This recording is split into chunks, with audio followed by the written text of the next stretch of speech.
Hello नमस्कार साथियों, स्वागत है आप सभी का ए वाईफाई ऑनलाइन क्लासेस में। आज की क्लास में करेंगे हम हिंदी वर्णमाला के जितने भी आपके प्रीवियस ईयर क्वेश्चन पेपर हुए हैं उनसे संबंधित इंपॉर्टेंट क्वेश्चन यूपी पुलिस के लिए और साथ ही याद रखिएगा यूपीएसआई वालों के लिए, यानी कि दोनों के लिए क्लास इंपॉर्टेंट रहेगी।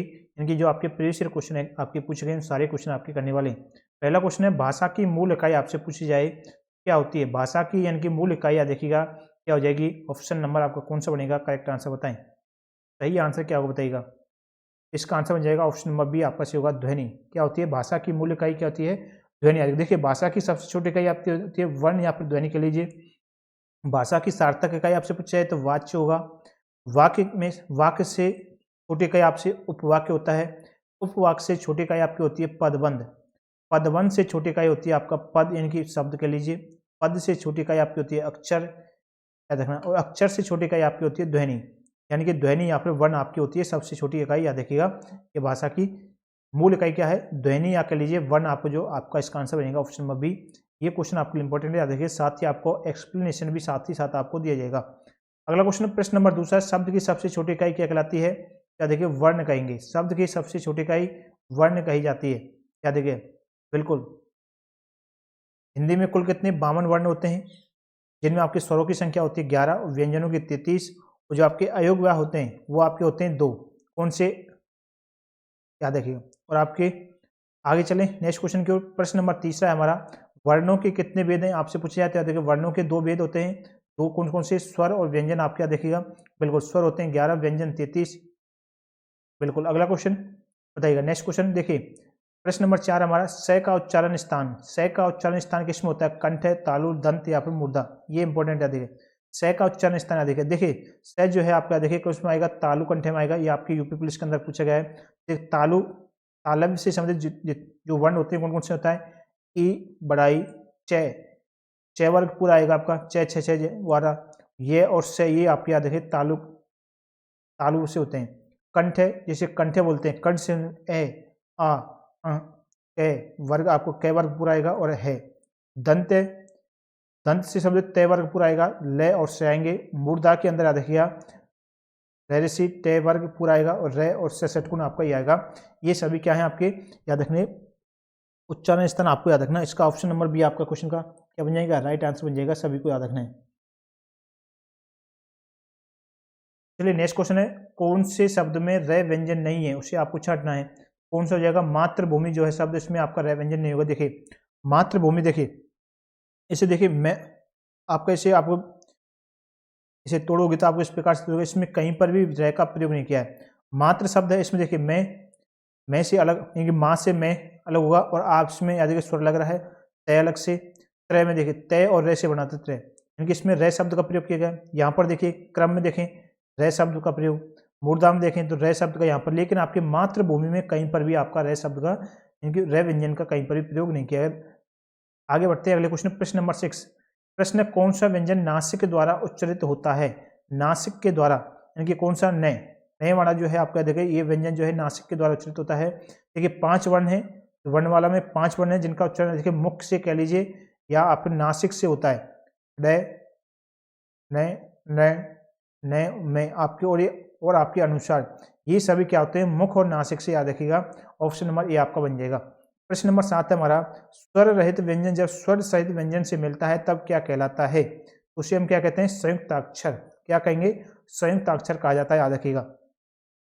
प्रश्न नंबर 8, निम्न में तालव्य ध्वनि, निम्न में से तालव्य ध्वनि कौन सी हो जाएगी। तालव्य से मैंने अभी बताया था आपको कौन सी हो जाएगी, से जो है देखिए कौन सी है आपके तालव्य के अंतर्गत आती है। तालव्य ध्वनि के अंदर देखिए तालव्य, तालु से संबंधित आपके ई, बड़ाई, च वर्ग, ये और से आपके ओष्ठ वाले ये नहीं बताया। तो ओष्ठ आपका उ, बड़ा उ, पे वर्ग पूरा आएगा। मूर्धे ध्वनि जो आपकी रैसी, टे वर्ग, रे और से कंठ और दंत हमने कर लिया था। अगला क्वेश्चन, निम्न में कौन सा वर्ण अघोष है। कौन सा वर्ण है जो आपका अघोष के रूप में है, तो आपका क जो है आपकी क्या है, अघोष के। जिन ध्वनियों के उच्चारण में स्वर तंत्रियों के कंपन उत्पन्न होता है उन्हें अघोष वर्ण कहते हैं। याद रखिए अघोष वर्ण की प्रत्येक वर्ग का पहला और दूसरा व्यंजन तथा से षटकोण से आपका अघोष वर्ण के अंतर्गत आते हैं। याद रखिएगा। आगे बढ़े नेक्स्ट क्वेश्चन की।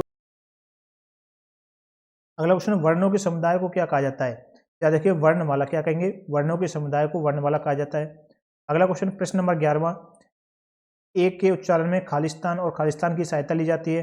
इनके ए के उच्चारण में, तो ए के उच्चारण में याद रखिए कंठ और तालु, यहाँ पर आ जाएगा कंठ, कंठ की, और आपके याद रखिएगा किसकी, तालु की, इन दोनों की याद रखिए सहायता ली जाती है। ऑप्शन नंबर सी आपका हो जाएगा इस क्वेश्चन का आंसर, याद रखना है।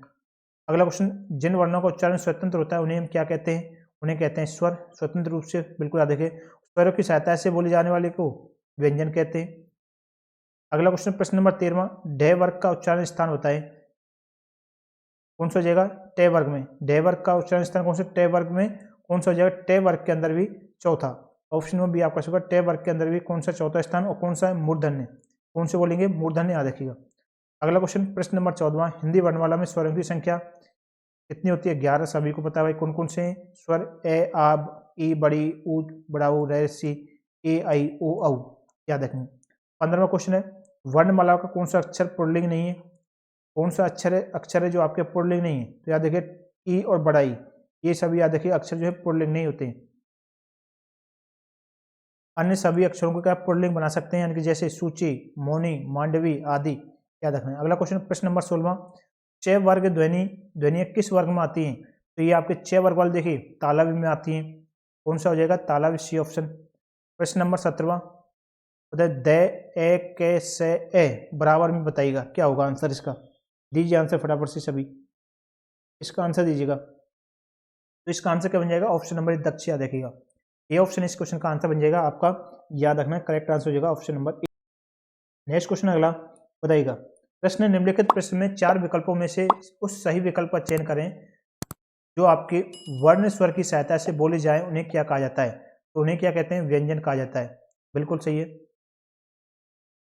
अगला क्वेश्चन, प्रश्न निम्नलिखित प्रश्न में 4 विकल्पों में से उस सही विकल्प का चयन करें जो बताता है कि व्यंजन को स्वर रहित देखने के लिए किस चिन्ह का प्रयोग किया करते हैं, यानी कि व्यंजन को स्वर से अलग करें तो देखिए क्या करते हैं, हलंत, इनकी हलंत का प्रयोग करते हैं। उदाहरण के तौर पर देखें, आपका च शब्द है, यानी कि च शब्द है, इसमें से याद रखिए च शब्द आपको दे रखा है, इससे याद रखिए व्यंजन से, यानी कि इनकी स्वर रहित देखना है तो आपको च में याद रखिए हलंत लगाया है, च के अंदर क्या है, हलंत लगाया, इनकी आपका हलंत है, और ए आपका स्वर अलग हो जाएगा, तो आपको व्यंजन यानी कि याद रखिए इस प्रकार से इसमें प्रयोग करते हैं। अगला क्वेश्चन, प्रश्न निम्नलिखित में से कौन से शब्द में रे ऋषि की मात्रा का प्रयोग हुआ है, बताएं, कौन से, वृष्टि में, वृष्टि में याद रखिए रे ऋषि मात्रा का प्रयोग किया गया है, बिल्कुल देखिए वृष्टि, देखिए वे, रे, 66 टे और आपकी ये आपका बनेगा, इसमें इसे आप अलग अलग करोगे तो आपका इनके ऑप्शन नंबर डी आपका बन जाएगा क्वेश्चन का आंसर, सब याद रखेगा। तो ये थे आज का क्वेश्चन, आपको याद रखिए। यदि आपको वीडियो हेल्पफुल लगे तो चैनल को सब्सक्राइब कर लेना। हिंदी की भी रोजाना आपकी रेगुलर क्लासें डल रही है, रीजनिंग की सुबह आपकी क्लास होती है, सभी क्लास को अटेंड किया करें। मिलते हैं नेक्स्ट क्लास में, धन्यवाद।